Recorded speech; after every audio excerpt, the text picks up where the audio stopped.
trainer Wayne Lukas, his 5th Oaks victory, tying Woody Stevens for the most in the history of the race. His last was 32 years ago, Seaside Attraction in 1990. Our winning jockey, Luis Saez, he's riding the next 2 races. He's going to join us separately after the last race. And we have Robert and Stacy Mitchell of Ryland Farm. This is their homebred, who they pulled out of the Keeneland sale in September 2020, and I'm sure are very grateful that they did. Wayne, I would like to start with you since we don't have our rider here. Can you just describe the race to us from your perspective? I wish Brian would have heard this. I wouldn't had to walk across in the rain. This cheap cowboy hat gets wet, and it starts sagging. I thought the race unfolded pretty much like we expected. What being in the one hole, we didn't have a lot of options, but down the backside, I told Louis not to get too creative and on the turn and make his move if he was going to get in position down the backside.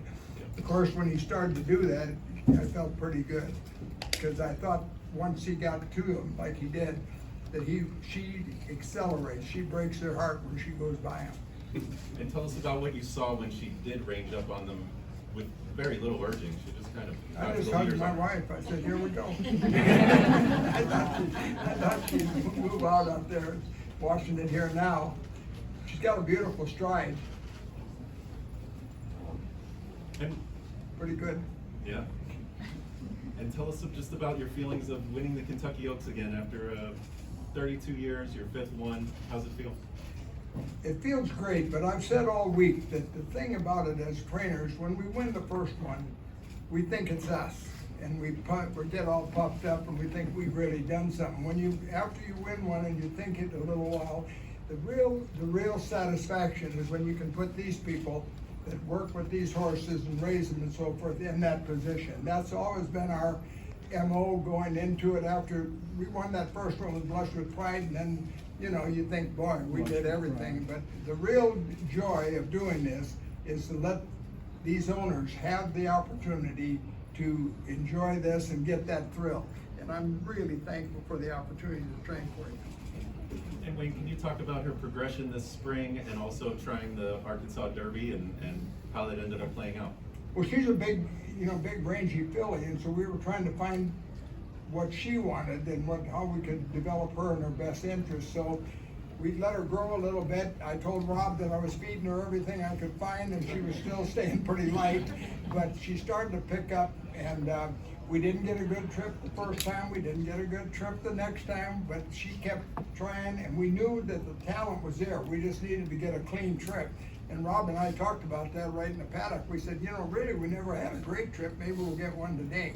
So as she started to develop, the thing that developed in her was that devastating kick. When she eyeballs them, and Lewis was concerned too. I told him, I said, don't be trying to do too much because she'll run right out from underneath you. She really got that devastating kick, and so we tried to develop that and get some relaxation with it. Wayne, we noticed that your whole family was here. Lori's here with you, but also kids and grandkids, and just talk about what it means to have everybody with you today. Well, we got my grandson and granddaughter, 2 fiancés. we got some weddings coming up in the museum in September. It's Brady Lucas, his fiance Danny, David Roy, my granddaughter Kelly. And so it's been a little bit of a treat. That's the small family we have. We lost Jeff, and those are the only 2 grandchildren we have. So I think they're marrying up or doing pretty good on that too. Robert and Stacy, would love to hear from you. Congratulations. Ryland Farm, tell us about how you're feeling after the Kentucky Oaks. Well, once Wayne talks, there's nothing anyone else can say. I mean, he's so eloquent, and we're just simple country folk, but we are so blessed to have this filly. I want to be worthy of her because she has done such a good job. And when I was in school in Louisville years ago, we went together to the races for the first time at Churchill Downs. I didn't dream of owning a horse. It never occurred to me. It wasn't like something I was striving for. To be here today, but we've worked so hard. My wife has worked so hard. We're like on the farm. We live on the farm. We fix the fence boards, mow the fields.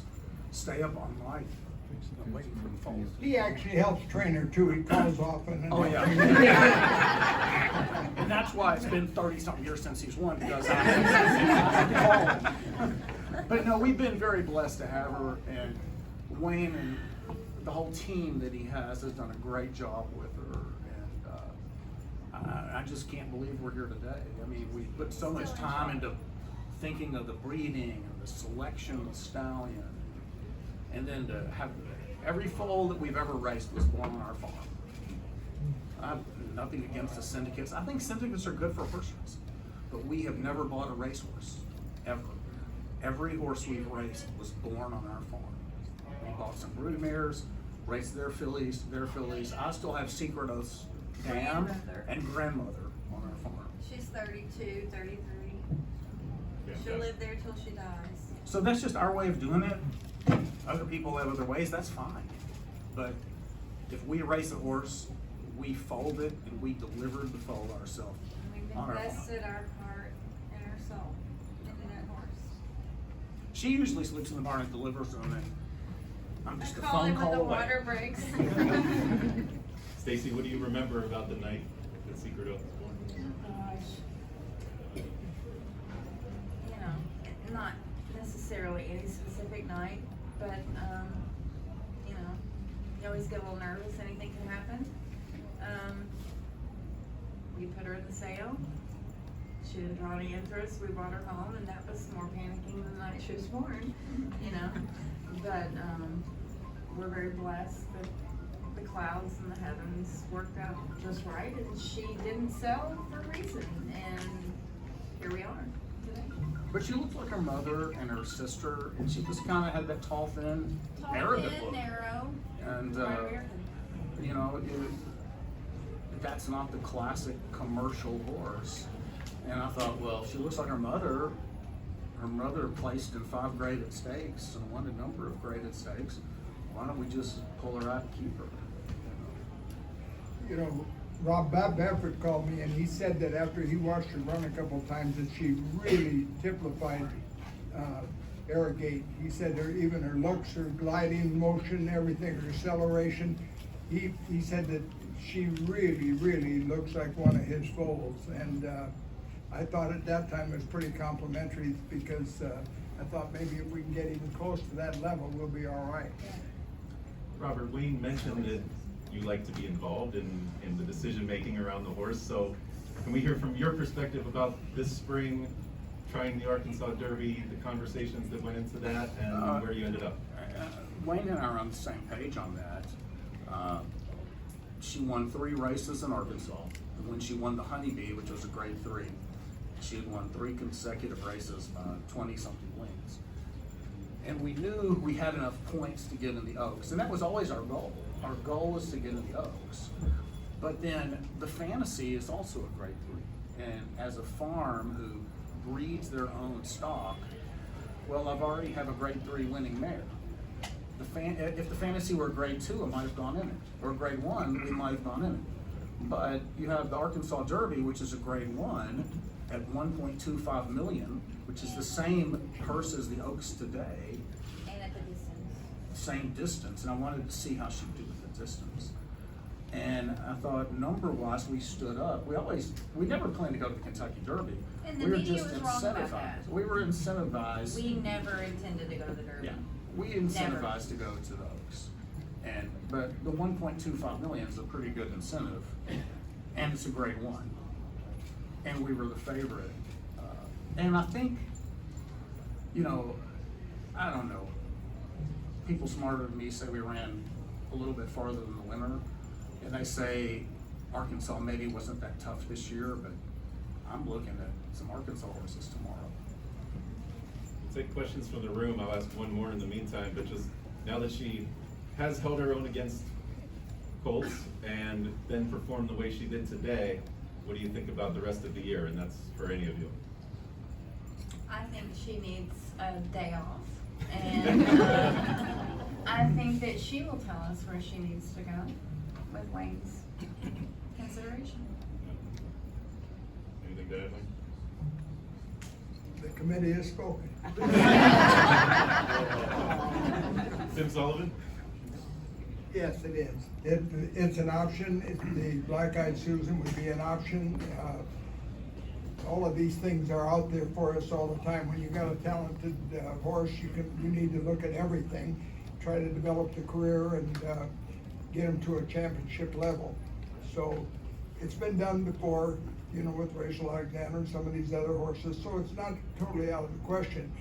Rob and I and Stacy will get together and like Stacy said, we'll let her get her feet underneath her a little bit and see how it was. I didn't think it was a typically hard race on her today. I thought it was more business-like, more of a workman-like race, so we'll see. She looked pretty, she wasn't blowing very hard, and even though, you know, it was a wet track and probably pulled a little bit on her, but I liked what I saw today to cool it out in the winter circle. Ron Platter? Wayne, at this point in your career, simple question, what did this mean to you? Well, again, it means more to put them where, like I said, where they're at, but every one of these, you know, when you're 86, gonna be 87 in a few months, you know that there are not a lot of them in front of you yet, and I'm still getting up the same as I did when I was 40 and still on that pony every morning, and we got good 2-year-olds, so the enthusiasm, I just want to get up and have a secret oath or something to look forward to when I get to the barn every day.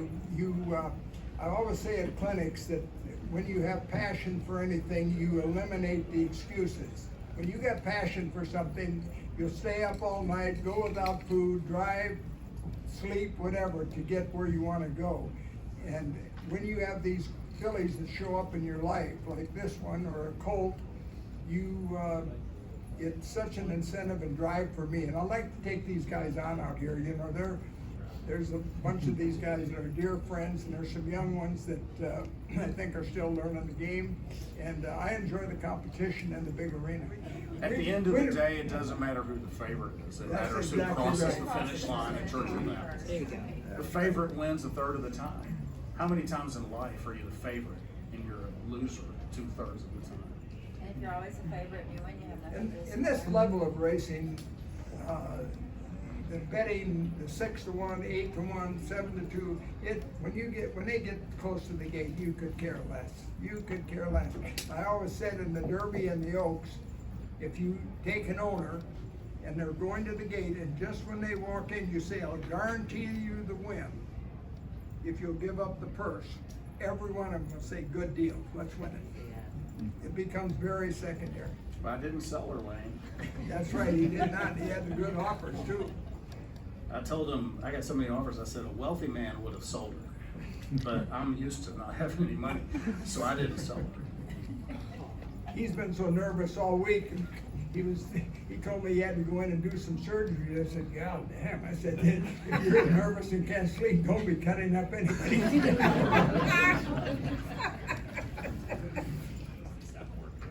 Every time you get to one of these where you think you might get to this level, you start to evaluate where you're at and what it would mean and what you're learning from it. And I think back to the mid-'80s, early '80s, and what we were doing with those horses. I'd be embarrassed to go over it now. The experience factor is tremendous, so you keep reevaluating all the time. You have to read the horse. That's the secret of training horses.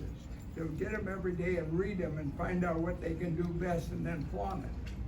So you continually are learning every day, and they're teaching every day. So as you get older, it doesn't get any easier. You realize how difficult it is and how fragile they are, and where you could be or not be, you know, just a break or a stumble or anything. So you get a great appreciation for it, and you work towards that goal, and you know that it'll be on your resume somewhere. And I always tell the young guys, get an Oaks on your resume and get a Derby on your resume, and then we'll all hold hands and go over to Saratoga and have dinner. His career was a dominant figure. He's not as dominant now. What gives you confidence to entrust this to? Well, okay, so I look at Wayne and I said, who is he trained? Todd Pletcher, Dallas Stewart, Mark Kenny, Kieran McLaughlin. Who else? Randy Bradshaw. Andy Bradshaw, Mike Maker. Mike Maker. Yeah. Okay.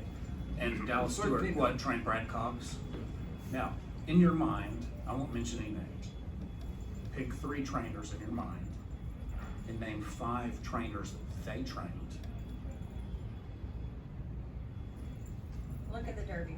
So, do you see what I'm saying? Sure. He hasn't forgotten how to train a horse. There's It's no just the how young to- owners don't think that's the way to go. But so, look at all the Hall of Fame trainers he's trained and the up and coming Brad Coxes, and then pick 3 trainers in your mind and say, name 5 people they've trained. That's the way I look at it. But I'm just a country boy. The thing about it is, it's interesting, in racing, there's no how-to book. If you get Nick Saban up here from Alabama, and he's got a room full of coaches, all top Division I coaches, he'll go to the blackboard and diagram everything that they do on offense and defense. Share it with every guy in the room. And so will all the other better coaches. But in racing, you can't go and find it in the library, there's no book, there's no way to look it up, and we don't share anything. It's a competitive sport, and most guys do not share anything. So when we came along, I thought, well, the basketball coach came out at me a little bit, and he started with these great young guys. We really recruited good guys, wonderful young men. And we decided that we would teach and share with them. And a lot of nice records fell, and a lot of good things happened. And it's probably as satisfying and maybe as big as much of our legacy to have these 13 guys that we've put out there in the game now that are doing so well. They're all like family. We get together every once in a while, it's hilarious. They all tell how they did this and covered for each other when they screwed up. It's really fun. If you train 5 men that ultimately end up in the Hall of Fame, that's not an accident. Wayne, you've trained so many Hall of Fame fillies, champion fillies. These questions aren't fair, but I can't help myself. Who does this filly remind you of from your past list of champions and Hall of Famers, and why? Somebody told me the other day that we had 15 Eclipse champion fillies. And I think that's probably accurate. And so now here she comes along, not a champion yet, but working on that on her resume. And the thing that people ask me how she compares with any of them. But what happens to you is you go through an era, and that you come along and Winning Colors is the darling of your life, and then Serena Song comes along, and then Open Mind comes along, and so you fall in love with the one you took to the dance last time. And so when this one comes along, she's the most special one in the barn right now. There is no comparison. She's number 1. They were number 1 when they had their turn. So she, I think, will go on to do things that staying healthy and everything. She'll go on to do everything that some of these other good ones we had did. Wayne, you're in the back, just after this win, just how do you celebrate? What's the plan tonight? How will you enjoy this night? We usually go to Wendy's and get the chili. And then we get the double cheeseburger.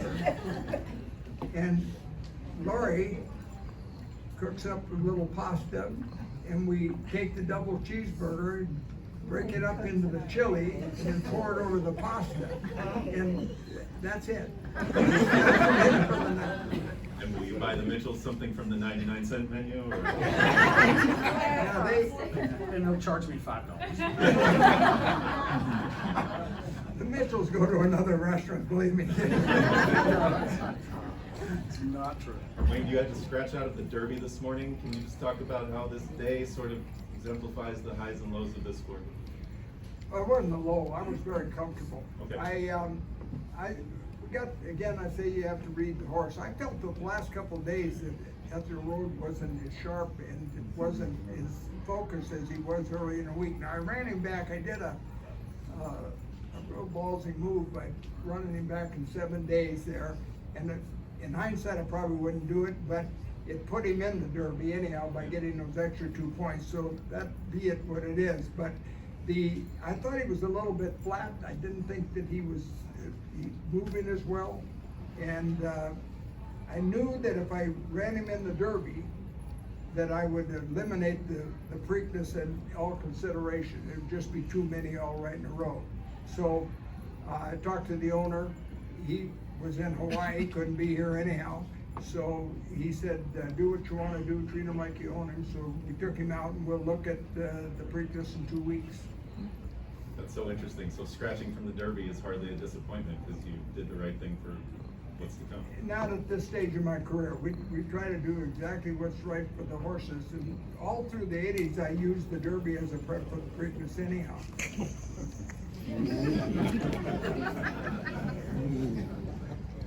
What was that conversation like? And to see a protege of yours wait for you that was in that race to have that conversation, was that? That's how it goes with all those guys that worked, side by side with us and with me. He waited in the tunnel. He's second. He waits in the tunnel, hugged me, said he couldn't be prouder. I said, I'm proud of you. We hugged, exchanged a few other words, very personal. But those guys that were so influential in my career and carried me to where we are today, they put me on their shoulders and carried me, and I know it. I couldn't do it alone. I never could with all the horses we were training. So we're still very tight. It's a close-knit family. We were in the box with Dallas Stewart. He almost broke my arm when the horse got straight to the 16th hole. So, and here's Todd waiting in the tunnel. Ron with Anderson, who handled both Antley and Bailey and those horses that won for us in the Derby, broke down in the tunnel, hugging me. So it's a close-knit group. We got some great friendships going because of these horses. No,